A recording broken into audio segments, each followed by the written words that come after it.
Some units march with banners, some with drums, some with thunder at their backs. And some move like shadows. No sound, no warning, no trace. Only fear in the villages they pass, and disbelief in the headquarters meant to command them. This is the story of the division that moved too fast to track, too deep to predict, too sudden to understand. A division that seemed to appear everywhere and nowhere. A division the world began to call the Ghost Division. The shadow on the maps.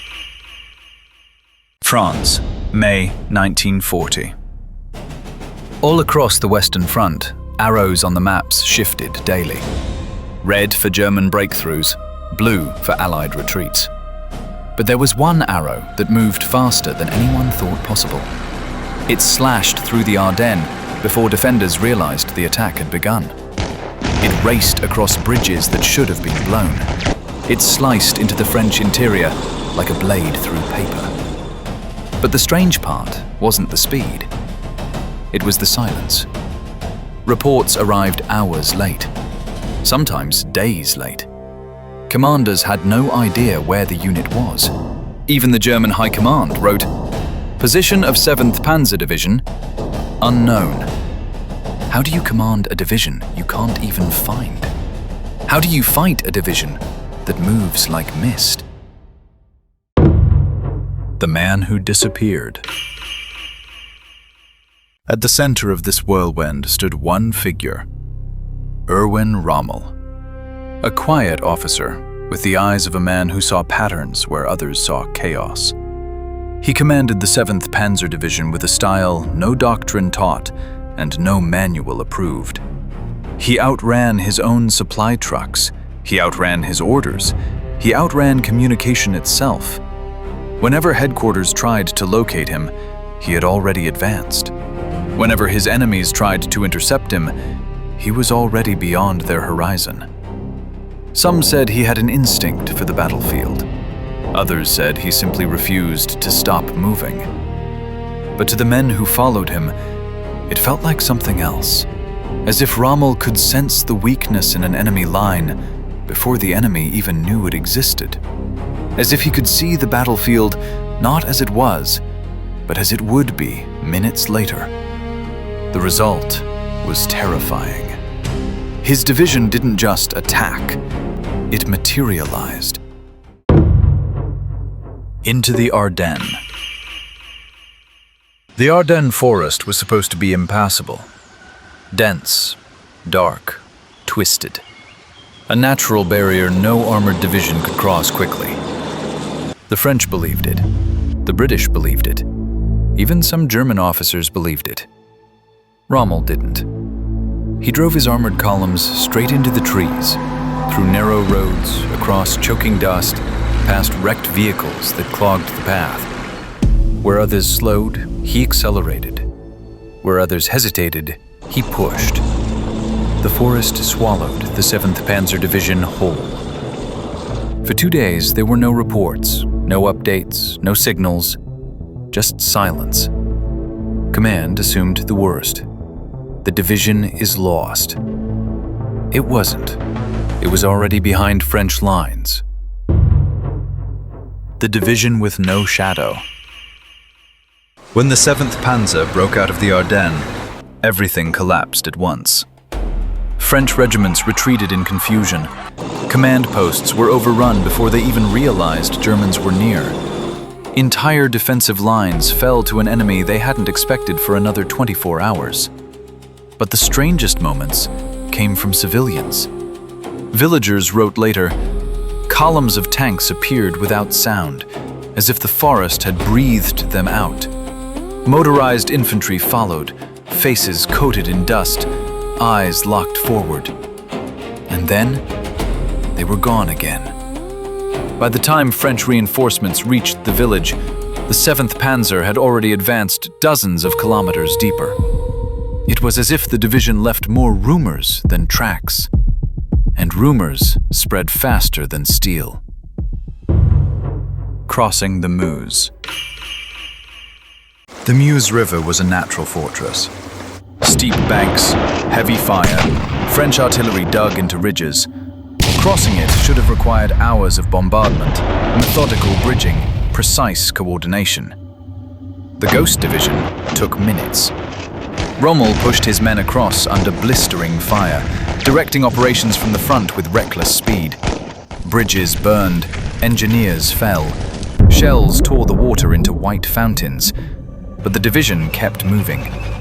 Tanks rolled across makeshift crossings, still dripping with river water. Infantry ran forward before machine guns cooled. When French officers received word that Germans had crossed the Meuse in their sector, they assumed it was a mistake. It wasn't. By nightfall, the division had carved a wound deep into the French defense. By morning, the wound became a rupture, and Rommel was already miles ahead. Lost to his own command. As the advance accelerated, a strange pattern emerged. Rommel's superiors lost him. Requests for radio contact went unanswered. Coordinates on the maps were wrong. His division had no fixed position because it refused to stop moving. German generals complained, "We do not know where Rommel is." French officers complained, "Rommel is everywhere." His tanks struck supply lines, train stations, artillery positions, fuel depots, headquarters. Units surrendered not because they were defeated, but because they were terrified of being surrounded by an enemy they couldn't see coming. Some believed the Germans had deployed multiple armored divisions, but it was only one. A single division, advancing like a haunting wind. The break in the line. Near Arras, the Allies attempted a counterattack. Armored vehicles rolled forward, infantry advancing in tight formations, British and French forces combining their strength. For a moment, it looked as if the Ghost Division had finally been cornered. But Rommel didn't retreat. He didn't regroup. He attacked. His tanks surged into the gaps. Anti-tank guns erupted. Infantry swarmed the flanks. Dust and smoke turned the horizon into a brown, trembling haze. Allied commanders reported, "The enemy moves too fast to track. Units we engage are already behind us. They strike, vanish, and strike again." The lines collapsed. Not gradually, instantly. A counterattack became a rout. A rout became a breakthrough. And the breakthrough became a legend. The Phantom Advance. By early June, the division had advanced so far, so quickly, that even German commanders began calling it Die Geisterdivision, the Ghost Division. Messages from headquarters arrived late because Rommel was always miles beyond the point where they expected him to be. His own staff cars struggled to keep up. His supply units wondered how they were supposed to support a phantom. French officers described it as a division that appears where no roads exist, a division that crosses distances too fast to measure, a division that haunts the battlefield. And so the name remained, not official, not written into records, not a title awarded, a whisper that became a truth. Echoes of the Phantom. Today, the roots of the 7th Panzer Division still puzzle historians. How did a force move that quickly? How did it maintain cohesion? How did it navigate chaos with such precision? Some say it was Rommel's genius. Some say it was the perfect storm of timing and opportunity. Some say the division simply refused to slow down long enough to be caught. But the soldiers who fought against it used different words. They spoke of tanks that materialized out of morning fog, of columns that appeared on roads marked as empty hours earlier, of engines heard only after the attack had begun, of a division that arrived before the warning. To them, the 7th Panzer was not just fast, it was unseen, unknown, unreal. a ghost moving through the heart of France. This is Ghosts of War. Join us next time as we uncover another unexplained battle, lost army, or legend of war. The past awaits its story.